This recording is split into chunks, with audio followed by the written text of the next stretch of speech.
સતતમ નિજમૂર્તિચિંતકાનામધિકસેત મનોહર પ્રકાશે હૃદિદર્શિતરમ્ય દિવ્યરૂપમ ભગવન્તમ તમહં હરિં નમામિ. બોલો સ્વામિનારાયણ ભગવાનની જય.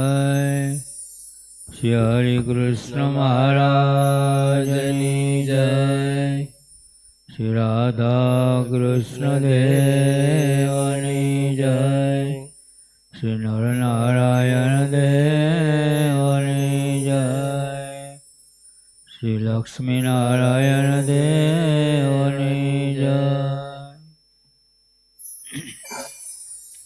સર્વાવતારી સર્વના નિયંતા પૂર્ણ પુરુષોત્તમ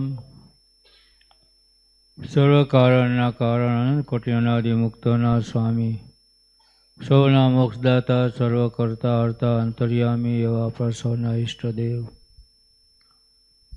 નિજ મંદિરમાં સિંહાસનમાં દર્શન આપી રહેલા સૌ ભક્તોના મનોરથ પૂર્ણ કરનારા એવા આપણા ઈષ્ટદેવ વાલા સર્વોપરી ઘનશ્યામ મહારાજ તથા આપણા ધર્મગુરુ પૂજ્યપદ આચાર્ય મહારાજ શ્રી સમગ્ર ધર્મકુળના ચરણવંદન. મહારાજને હૃદયમાં ધારી રહેલા એવા વંદનીય પૂજનીય સર્વે બ્રહ્મનિષ્ઠ સંતો એવા તમામ શ્રીજી મહારાજના લાડીલા સર્વે ભક્તોને મુક્તોને ધર્મપ્રેમી આત્માઓને મારા વંદન સાથે ઘણા ભાવથી જય સ્વામિનારાયણ. જય સ્વામિનારાયણ. વાલા મુક્તો, હર કોઈને ભક્તિના રસ્તે ધર્મના રસ્તે સદાચારને રસ્તે ચાલવાની ઈચ્છા તો હોય જ, છતાંય નથી ચાલી શકતા. એનું કારણ સંગ, કુસંગ. સાચા રસ્તે મોક્ષના રસ્તે સદાચારના રસ્તે જો આપણે ન ચાલી શકતા હોય તો આપણા જીવનમાં કોઈનો કુસંગ લાગ્યો છે. કુસંગને કારણે આપણી આઉટલાઈન થઈ ગઈ છે, અવળી લાઈન થઈ ગઈ છે, જેથી કરીને આપણે મોક્ષના માર્ગે સત્સંગના રસ્તે ચાલી શકતા નથી. અને જે મોક્ષના માર્ગે સદાચારના રસ્તે ચાલી ન શકે એને વ્યવહાર સંસારમાં કુટુંબ પરિવારમાં ધંધા પાણીમાં અવારનવાર દુઃખો આયા જ કરે. જે ધર્મપરાયણ જીવન જીવતા નથી એના જીવનમાં કોઈ દિવસ સુખ શાંતિ અને આનંદ આવવાનો જ નથી. કદાચ પૂર્વના પુણ્ય હોય, શરૂઆતમાં એનું હરખું ગાડું હાલતું હોય, પણ સમય જતાં એ ગાડામાં ટાયરમાં પંચર પડે ને ભડાકાઈ થાય અને ગાડું બંધ થઈ જાય. એટલે જીવનમાં સંગ સુધી, સંગ તેવો રંગ એવું કહેવાય છે.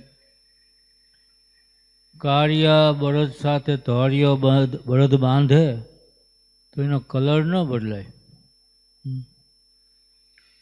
એનો વાન બદલાય નહીં, પણ એનું શાન બદલાઈ જાય. વાન એટલે કલર. કાળિયા સાથે ધોળિયો બળદ બાંધો તો ધોળો બળદ મટીને કાળો ન થઈ જાય, પણ કાળિયા બળદના જે કંઈ અપલક્ષણ હોય ને, શીંગડું મારવું, પાટું મારવી, માથું મારવું, પૂછડું મારવું, ગુડા ભાંગવા એટલે ગુડા ભાંગવા એટલે હાથીએ જોડે ને તો બેસી જાય, પણ ધણી ગમે એટલો મારે ને તોય ઊભો ન થાય. ગુડા ભાંગા કહેવાય, ઢોંગ કરે. આવા અપલક્ષણ ધોળિયા બળદમાં આવી જાય. કલર તો એવો ને એવો રહે. એમ બીજાના કુસંગમાં આપણે રહીએ તો એના જે અપલક્ષણ છે, વ્યસન ફેશન કૂટ્યો એ બધું આપણામાં આવે. એટલે જેવો સંગ તેવો રંગ લાગે. આપણા જીવનમાં દિશા નક્કી કરેલી હોય, મારે આ રીતે રહેવું છે કે આવી રીતે મારે કરવું છે, છતાંય પણ એ રીતે થતું નથી. આપણું લક્ષ્ય, આપણો ધ્યેય આપણે નક્કી જ કર્યો હોય, અને એ ધ્યેય નક્કી કરવામાં બે પરિબળો મુખ્ય છે. એક તો આપણા નિર્ણયો હોય, આપણા કે આપણે મારે આ બનવું છે, કે ડૉક્ટર બનવું છે, કે એન્જિનિયર બનવું છે, કે રાજકારણમાં ધારાસભ્ય બનવું છે, ગમે તે આપણા નિર્ણયો હોય. એક નિર્ણય અને આપણી સોબત, આ બે આપણા જીવનમાં પરિબળો કામ કરતા હોય છે.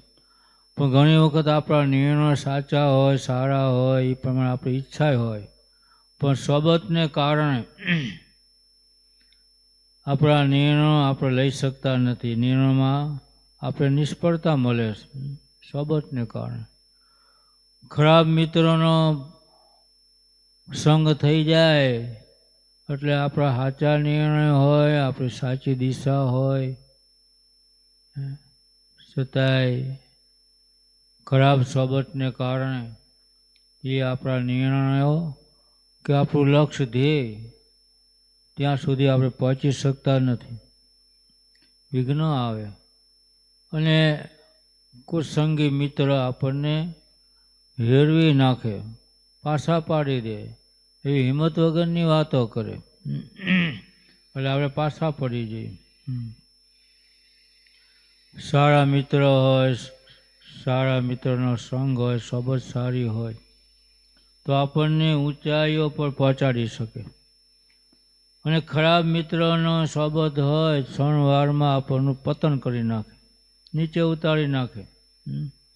ગુણાતીતાનંદ સ્વામી એમની વાતોમાં વાત લખી કે ગમે તેઓ ભગવદીય હોય, ભગવાનનો એકાંતિક મુક્ત હોય, પણ જો કુસંગનો સંગ થઈ જાય, કુસંગી મિત્રનો ભાઈબંધી થઈ જાય તો એ ભગવાનનો ભગત મટી જાય. લો એવો રહે નહીં, હા એના જેવો થઈ જાય, કુસંગી જેવો થઈ જાય,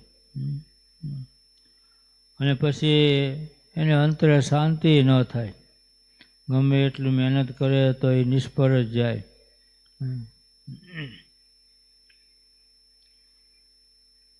સ્વામિનારાયણ ભગવાન પણ ભગવાનના ભક્તોને સભામાં સાવધાની કહેતા એક દાખલો આપ્યો, દ્રષ્ટાંત આપ્યું. કુસંગીનો સંગ જીવનમાં, આપણા જીવનમાં કેવી અસર કરે છે એના માટે એક વાત કરી કે એક બાપુ દરબાર હતા, અને દરબારોને ઘોડા સ્વાભાવિક વાલા હોય, એટલે એમના આંગણામાં ઘોડા હોય, ફળિયામાં એ ઘોડા રાખતા જ હોય. એમાં આ બાપુને સરસ મજાનો ઘોડો, એનું નામ લાખેણો. કદાચ લાખ રૂપિયાની કિંમત હશે એ જમાનામાં. અત્યારે તો ઘોડાની ઘણી કિંમત થઈ ગઈ હોય, પણ એ જમાનામાં લાખ રૂપિયાની કિંમત હશે કે લાખ રૂપિયાનો લીધો હોય, એટલે એનું નામ લાખેણો ઘોડો. અને લાખેણો ઘોડો જાતવંત ઘોડો, સમજદાર ઘોડો હતો. ઈશારે સમજી જાય, જેમ પોપટને કૂતરાને પઢાવે છે ને, વાંદરાને પઢાવે છે, તો એ રીતે વાંદરાઓ કૂતરાઓ કામ કરતા હોય છે. એમાં ઘોડો, લાખેણો ઘોડો, જાતવંત ઘોડો અને સમજદાર, માલિકના ઈશારે ચાલનારો અને માલિકને વફાદાર અને તાલીમ પામેલો ઘોડો હતો, તાલીમ આપેલી હતી. માલિકના ખોખારે અહીંયા હાજર થઈ જાય. માલિક ખોખારો ખાય ને, અવાજ સંભળાય ને એટલાથી બધું ચડવાનું હોય તો મૂકીને તરત ખોખારો ખાધો, માલિક પાસે હાજર થઈ જાય. એવો તાલીમ આપેલો ઘોડો, નામ લાખેણો રાખ્યો હતો. એમાં બાપુ ઘોડા લઈને ગયા, કંઈ કામકાજ માટે સામે ગામ જતા હશે. બપોરનો તડકો એટલે ઘડીક આરામ કરી લો, છાંયો જોયો તલાવની પાસે, લીમડા નીચે બાપુ કંઈક સૂતા અને ઘોડાને છૂટો મૂક્યો કે આ ઘાસ ચડશે કે તલાવની અંગોરમાં, અને તાલીમ આપેલો હતો, વફાદારી હતો, એટલે ક્યાંય રેઢો મૂકો તો ક્યાંય આડોઅવળો જાય નહીં, માલિકની આજુબાજુ જ્યાં હોય ત્યાં ચડે. તે તલાવના કિનારા ઉપર અંગોરમાં એક ગધેડો ચડતો હતો, તેની સાથે આ ચડવા માંડ્યો.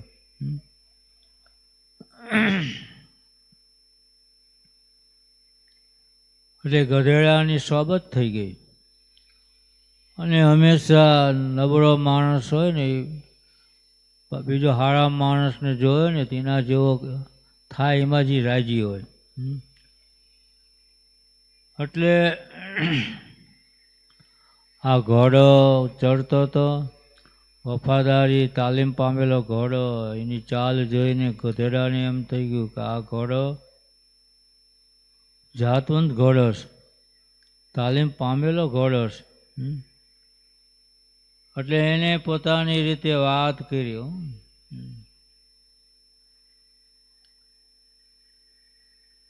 એને લલચાવવા માંડ્યો. આ ગધેડો ઘોડાને લલચાવવા માટે વાત કરે છે. ઘોડાને કહે છે, ઘોડાભાઈ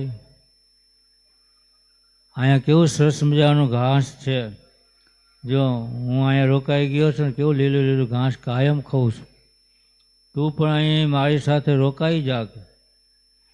બારે માસ આ લીલું ઘાસ અહીંયા આ સરોવરના અંગોરમાં ખાવા મળે છે. આપણે બંને સાથે મળીને મોજ માણીશું, અહીંયા રહેશું, ખાઈશું, પીશું કે એકથી બે ભલા કે. ત્યારે લાખેણા ઘોડા એને કહે છે, ના ભાઈ મારાથી અહીંયા ન રહેવાય, કાયમ માટે ન રહેવાય. આ તો મારો માલિક એ આરામ કરે છે, એટલે હું આ થોડુંક ઘાસ ચડવા અહીંયા મૂક્યો છે, એટલે અહીંયા આવ્યો છું. બાકી મારાથી અહીંયા રોકાઈ ન જવાય કે હું મારા નામને લજવું નહીં. મારું નામ લાખેરો ઘોડો પાડ્યો છે, આ લાખેણો મારું નામ છે, એને હું લજવી ન શકું કે હું મારા ધણીના ઈશારે ચાલનારો છું, મારા ધણીને વફાદાર છું. મનનું ધાર્યું હું ક્યારેય કરતો નથી. મારા ધણી જેમ મને કહે ને એ પ્રમાણે હું હાલનારો છું. એટલે મારી વૃત્તિ હંમેશા મારા માલિક તરફ જ હોય છે. અહીંયા ભલે લીલું લીલું ઘાસ હોય, પણ મારા ધણીને મૂકીને હું ક્યાંય રોકાતો નથી કે. આવું કીધું ને એટલે ગધેડાને રીંછ ચડી. મેં આ એના ભલા માટે કીધું, અહીંયા રોકાઈ જાય તો એને ઘાસ લીલું લીલું ઘાસ કરવા મળે, અને આ કાયમ આ ગામથી બીજા ગામ જવું પડે, માલિકને ઉપાડીને ધણીને ઉપર ઉપાડીને બેસી જાય. ધણી એકના બે બેસે, ક્યારેક એને ઉપાડીને બીજા ગામ જવું, અહીંયાથી ત્રીજા ગામ જવું, કાયમ હેરાનગતિ કે. એટલે આ ગધેડાને રીંછ ચડીને બોલ્યો, અરે મૂર્ખ, તો એટલી ભાન પડતી કે જો હવે તો સ્વતંત્રતાનો જમાનો છે, આપણે કોઈને આધીન રહેવાની જરૂર નથી કે. આપણા ઉપર કોઈ ધણી હોય કે. પોતાની વાત કરી, મેં તો મારા માલિકની બીક ક્યારેય મેં રાખી નથી કે. અને હું મારી વાત તને કહું કે જો હું પણ મારો માલિક કુંભાર, એને હું આધીન હતો.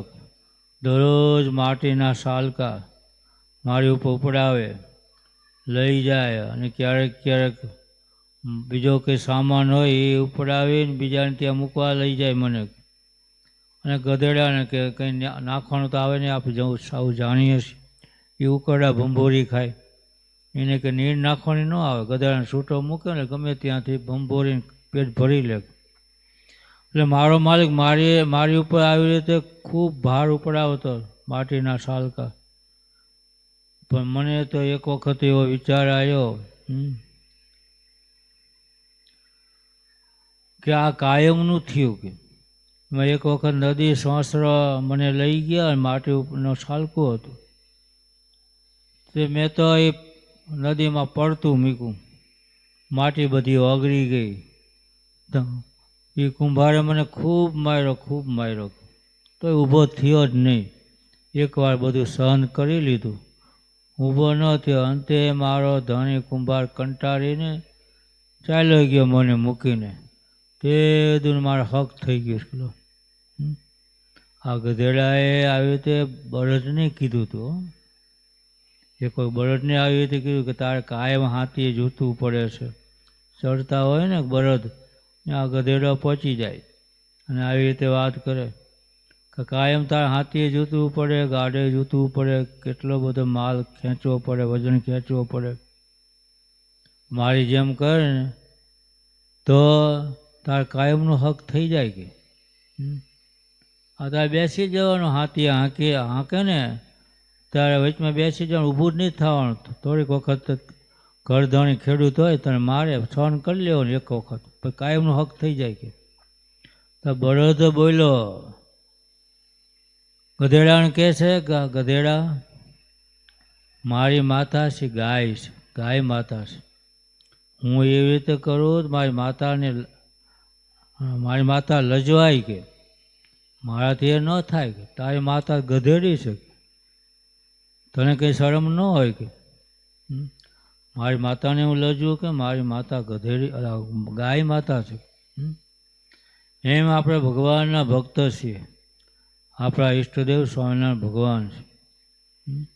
આપણે હોટલમાં જઈએ, અપશબ્દો બોલીએ, કોઈને છેતરીએ, કોઈનું હરામનું પડાવી લઈએ, કોઈની જમીન પડાવી લઈએ, રસ્તા બંધ કરી દઈએ, શેઢા ખેડી નાખીએ, ગૌચર ખેડીએ, એ આપણા ઈષ્ટદેવને ગમતી વાત નથી. ભગવાનના ભક્તોને શોભે નહીં. આપણે ખાસ સાવધાની રાખવી પડે. કાળું કપડું હોય ને એને ગમે તેવા કલરના ડાઘા પડે દેખાય નહીં. સફેદ કપડામાં ગમે તેવો ડાઘો પડે, ગમે તે કલરનો, તો સહેજ તરત દેખાય. ભગવાનના ભક્તોના જીવનમાં કાંઈક આડું અવળું વર્તાઈ જાય ને તરત બધાને ખ્યાલ આવે, તરત આંગળી ચીંધે જ. હા જોયું ને બધા ફલાણા સ્વામિનારાયણીઓ કે એને આમ કર્યું, આવું કર્યું, તેવું કર્યું. એના જીવનમાં કાંઈ કંઈ ધર્મ નિયમનું ઠેકાણું છે આવું કે. એટલે ભગવાન તો લજાય, આપણો ગુરુ લજાય, સાધુ લજાય. સાધુને પણ નામ આવે ને, સાધુનું નામ કે ફલાણા ત્યાં શનિ સભામાં જાય છે, સાધુની કથા વાર્તા સાંભળે છે. ધર્મ નિયમમાં કંઈ ઠેકાણું નથી. આવું થાય, આવું દુનિયા બોલે. એટલે આ ગધેડાએ આવી રીતે વાત કરી ને ત્યારે આ થોડી અસર થઈ ગઈ ઘોડાને. લાખાયાનો ઘોડો હતો એને અસર થઈ ગઈ. હા, કુસંગીના શબ્દો કાને લાગી જાય. હા, કુસંગીના શબ્દો તો કાને લાગી જાય.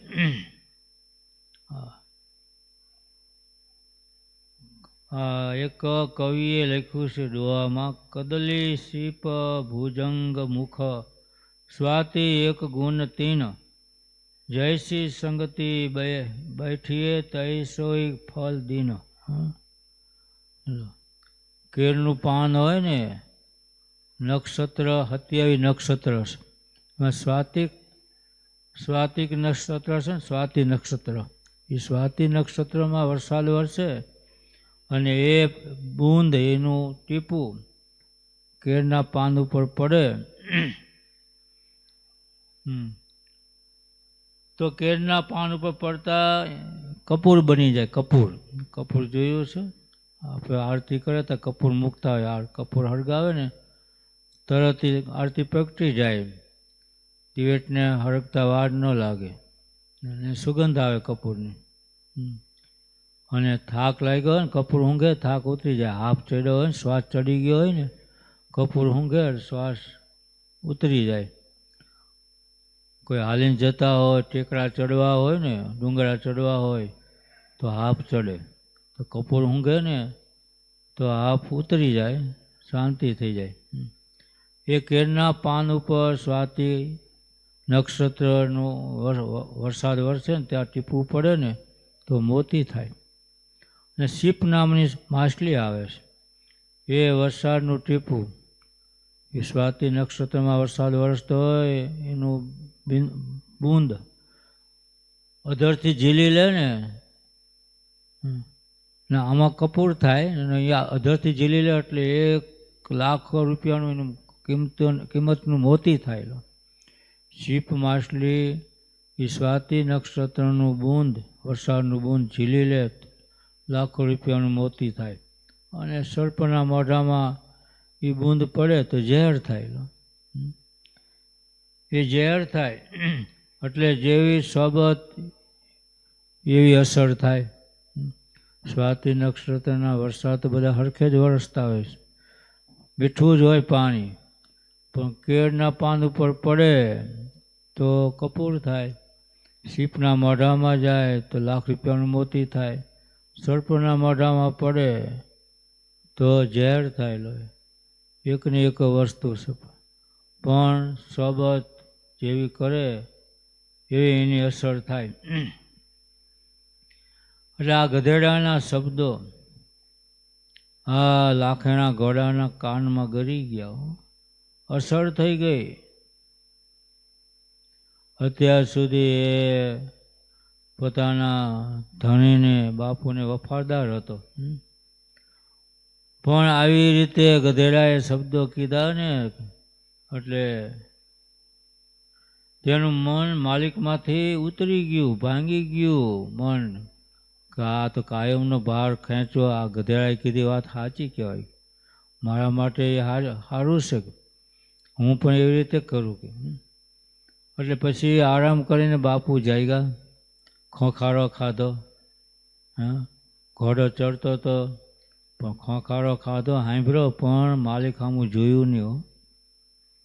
માલિક સામું ન જોયું, બાપુ સામું જોયું નહીં. બાપુને આશ્ચર્ય થયું કે આ મારા ખોખારે, મારા વચને, મારા ઈશારે ચાલનારો આ લાખેણો ઘોડો, એને અચાનક શું થઈ ગયું? કેમ આવતો નથી? મારા સામું જોતો નથી, મારો અવાજ સાંભળે છે તોય મારા સામું જોતો નથી. એટલે પોતે જાગીને અને બાપુ એ લાખેણા ઘોડા પાસે ગયા. અને જ્યારે ચોકઠું મોઢા ઉપર ચડાયું ને ત્યાં લાખેણો ઘોડો અહીંયા પડી ગયો, બેસી ગયો. અને ઘોડા કોઈ બેસે નહીં, 24 કલાક ઊભા જ રહે. જાતવંત ઘોડા હોય ને કોઈ દી નીચે ન બેસે, કાયમ માટે ઊભા રહે 24 કલાક. એ જાતવંત ઘોડો કહેવાય. આ નીચે બેસી ગયો હતો. બાપુને તો ખીજ ચડે ને કે આ જાતવંત ઘોડો, વફાદારી ઘોડો, તાલીમ આપેલો ઘોડો આજે આમ કેમ કરે છે? ત્યાં ગધેડો બાજુમાં હતો ને તો બાપુને તો ખ્યાલ આવી કે આ ગધેડાની અસર થઈ લાગે છે. બાપુ પાસે તલવાર તો હોય, જે તલવાર કાઢી અને ઘોડાને એક જ ઝાટકે પતાવી દીધો. લો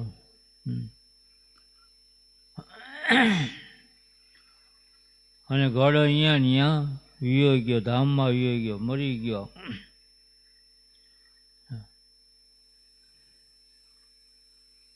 એટલે આ માલિક બાપુને સામાન તો હારે હતો જ, 2 મણ સામાન હતો. અમે ગામ જતા હતા, સામાન લઈને જતા હતા.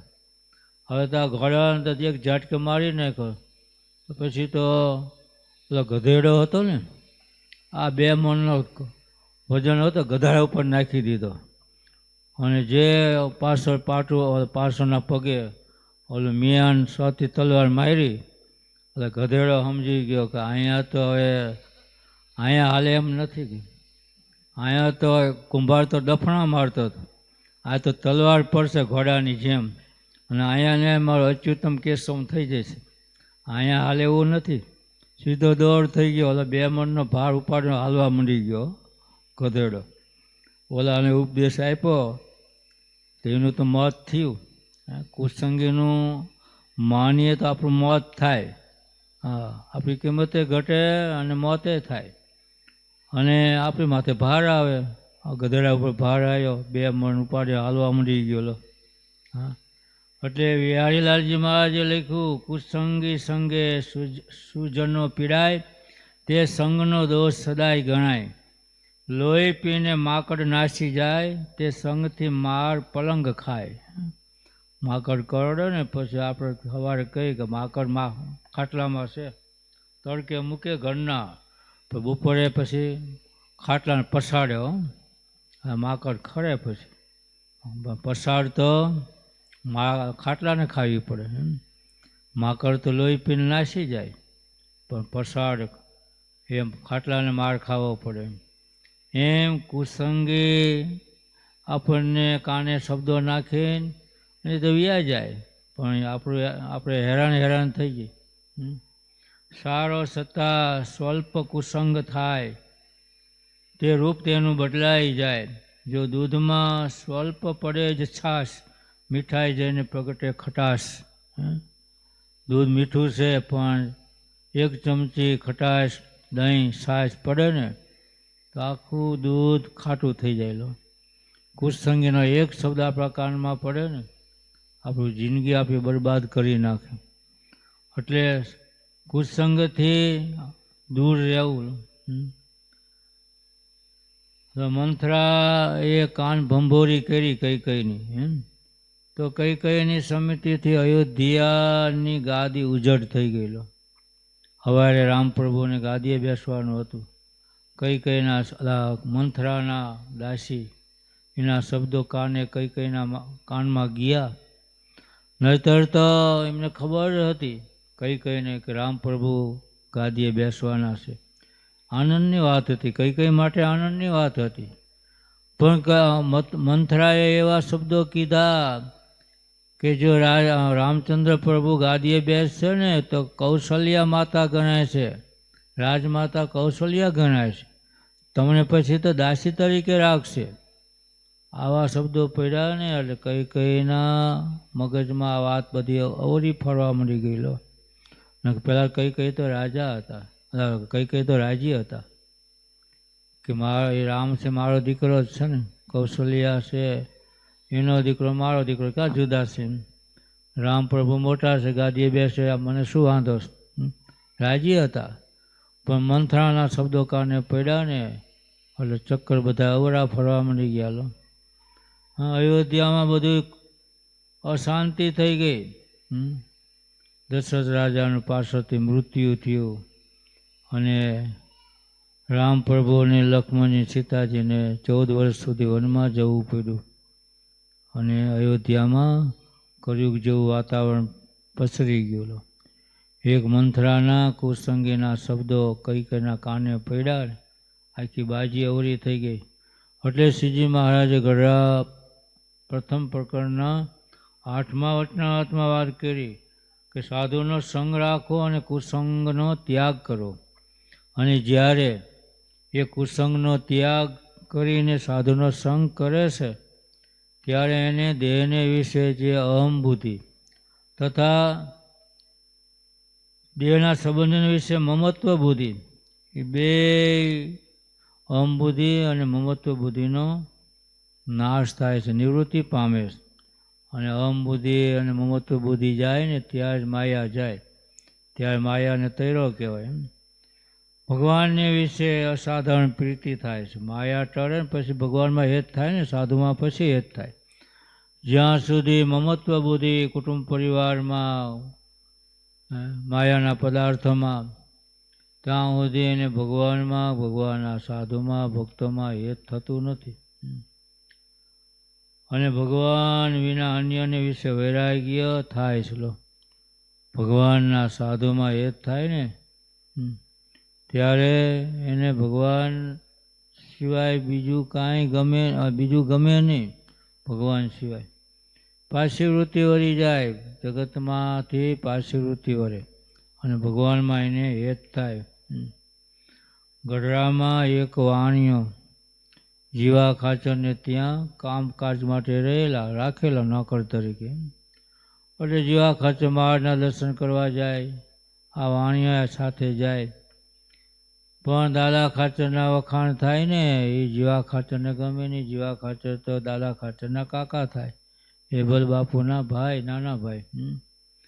એટલે દાદા ખાચર થાય એટલે એ ગમે નહીં ઈર્ષાને કારણે.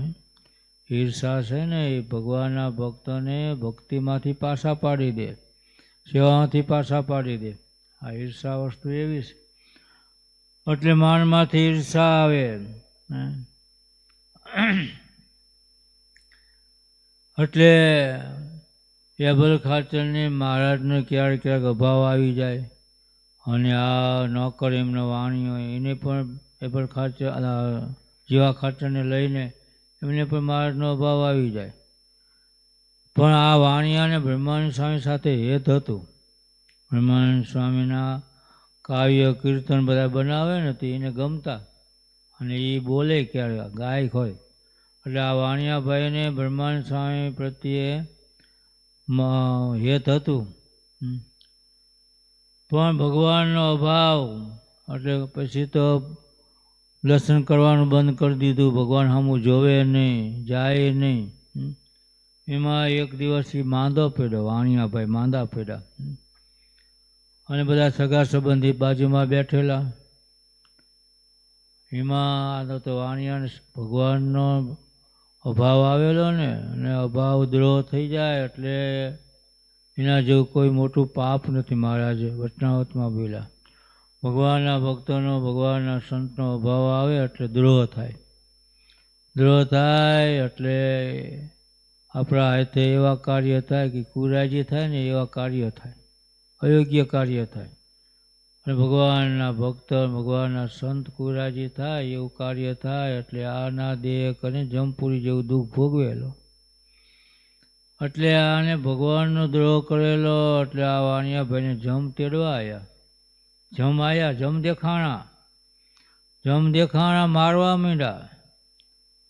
ત્યારે પછી તો જેમાં હેત હોય ને એ યાદ આવે કે આ જમથી તો બીજા કોઈ છોકરાઓ થો બચાવે, કુટુંબ પરિવાર બાજુમાં જ બેઠા. હા, એમને તો દેખાય નહીં. એટલે આને પણ બ્રહ્માનંદ સ્વામીને યાદ કર્યા કે બ્રહ્માનંદ સ્વામી મને બચાવો કે આ જમ મને મારે છે, મારા હાડકા ભાંગી નાખે છે.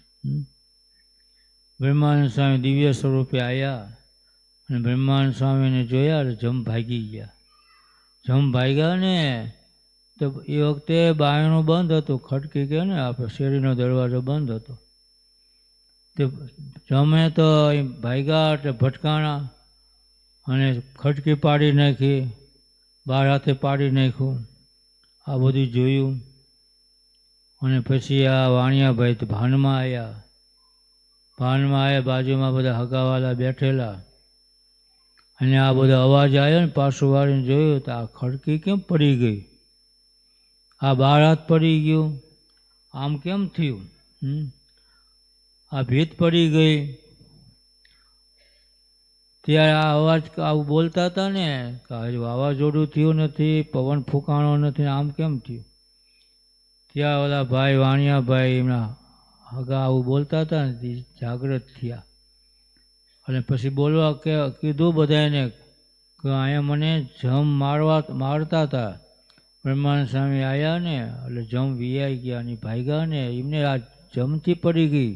આ દિવાલ, આ બાયણું, આ બાર હાથ બધું ભાંગી ગયું. જમે પાડી દીધું.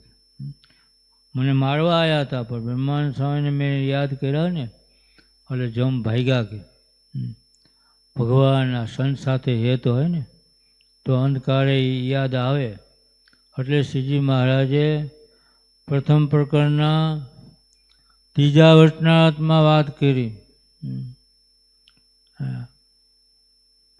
બીજામાં ભગવાનના સંતોને જે લીલાઓ કરી, જે અવતાર કરીને એ લીલા યાદ રાખવી, સંતોની યાદ રાખવા, બ્રહ્મચારીને યાદ રાખવા. અંધકારે ભગવાનની મૂર્તિ ભૂલી જવાય ને તો સંતો યાદ આવે ને તો ભગવાનની મૂર્તિ યાદ આવી જાય, જેથી કરીને જીવનું રૂડું થાય, કલ્યાણ થાય. એટલે વાણિયાભાઈ આવી તે વાત કરીને પછી તો જાગૃત થયા અને બધાને કીધું બ્રહ્માનંદ સ્વામીને મહારાજને આપણે રસોઈ આપી શકીલો. પછી તો રસોઈ તૈયાર થઈ, મહારાજને બ્રહ્માનંદ સ્વામી સંતો બધા જમવા માટે આવ્યા. અને પછી તો મહારાજ બોલ્યા, પૂછ્યું મહારાજે, મહારાજ તો જાણતા હતા ને, કેમ વાણિયાભાઈ શેઠ તમે તો અમારી સામું પણ જોતા નહોતા, દર્શન કરવા આવતા નહોતા, અને આજે તમે અમને જમાડવા માટે આમંત્રણ આપ્યું, રસોઈ બનાવી, એનું શું કારણ? કે ત્યાર બધી વાણિયાએ વાત કરી, મહારાજ આવું બન્યું કે હા બ્રહ્માનંદ સ્વામીને યાદ કર્યા ને એટલે એ ભાગી ગયા જમ, મારા હાડકાઈ ભાંગી નાખ્યા હતા. હા એટલે રસોઈ આપીશ લો. હવે તો હું તમારે આશરે છું, બ્રહ્માનંદ સ્વામીને આશરે છું, એટલે હવે અહીંયા મારી પાસે જમને આવવા દેતા નહીં, મને વીતી ગઈ કે હાડકા ભાંગી નાખ્યા મારા કે. ત્યારે મહારાજ કહે છે કે આવું ને આવું હેત બ્રહ્માનંદ સ્વામી સાથે રાખજે કે હા તો વાંધો નહીં આવે ને કે હજી જમ આવશે કે હવે તો કે આ ભૂલતો જ બ્રહ્માનંદ સ્વામીને, તમને ન ભૂલું, બ્રહ્માનંદ સ્વામીને ન ભૂલું. એટલે વાત એ હતી કહેવાની કે સંગ એવો રંગ લાગે. વાણિયાભાઈને જીવા ખાચરનો સંગ, જીવા ખાચરને મહારાજનો અભાવ, દાદા ખાચરનું સારું જોઈ ન શકે, દાદા ખાચરનો અવગુણ આયા કરે, સાધુ દાદા ખાચરના વખાણ કરે તો સાધુનો અભાવ અવગુણ આયા કરે. એટલે પછી અભાવ અવગુણમાંથી પછી દ્રોહ થઈ જાય, અને દ્રોહ જેવું કોઈ મોટું પાપ નથી. એટલે વાલા ભક્તજનો, જીવનમાં કુસંગ ન કરવો. કોઈ કુસંગી હોય તો એના સંગમાં રહેવું નહીં, એનાથી દૂર રહેવું. નહીતર આ લાખેણા ઘોડા એક કુસંગ કર્યો ગધેડાનું તો જાનથી ગયો, એક ઝાટકે મારી નાખ્યો એના માલિકે. એટલે કુસંગે કરીને મહારાજ ઘટનામાં બોલ્યા, કુસંગે કરીને જેવું આ જીવનું ભૂંડું થાય છે ને એવું તો બીજી કોઈ વાતે ભૂંડું થતું નથી, મહારાજ બોલ્યા છે. એટલે જીવનું રૂડું કરવું હોય, કલ્યાણ કરવું હોય અને ભગવાનના ભક્તોનો સંગ રાખવો, જેથી કરીને આપણા જીવનમાં સારા સંસ્કારો રહે, આપણા કોઈ દોષો આવે નહીં, દુર્ગુણો આવે નહીં. એટલે હંમેશા ભગવાનના ભક્તોનો સંગ રાખો, સંતોનો સંગ રાખો, સત્શાસ્ત્રનું વાંચન રાખો, મંદિરનો યોગ રાખો, આવી રીતે સત્સંગ સભાનો યોગ રાખો, જેથી કરીને આપણા જીવનમાં ધર્મ, જ્ઞાન, વૈરાગ્ય અને ભક્તિ કાયમ માટે ચડતા રહે, કોઈ ઉતરતા ન થાય, વૃદ્ધિ પામે અને આપણું જીવન દિવ્ય બને. અંતમાં મુરીધામમાં બિરાજતા સર્વાવતારી શ્રી કૃષ્ણ મહારાજના ચરણમાં પ્રાર્થના કરીએ. મંદિરમાં બિરાજતા વાલા વાલા સર્વોપરી ઘનશ્યામ મહારાજના ચરણમાં પ્રાર્થના. સત્સંગમાં આગળ વધે, ધર્મ જ્ઞાન વૈરાગ્ય ભક્તિનું ઉદિત થાય અને આજ્ઞા ઉપાસના દૃઢ થાય અને મહારાજ સૌનું આત્યંતિક કલ્યાણ કરે, એ જ ભગવાન શ્રી હરિના ચરણમાં પ્રાર્થના. બોલો સ્વામિનારાયણ ભગવાનની જય.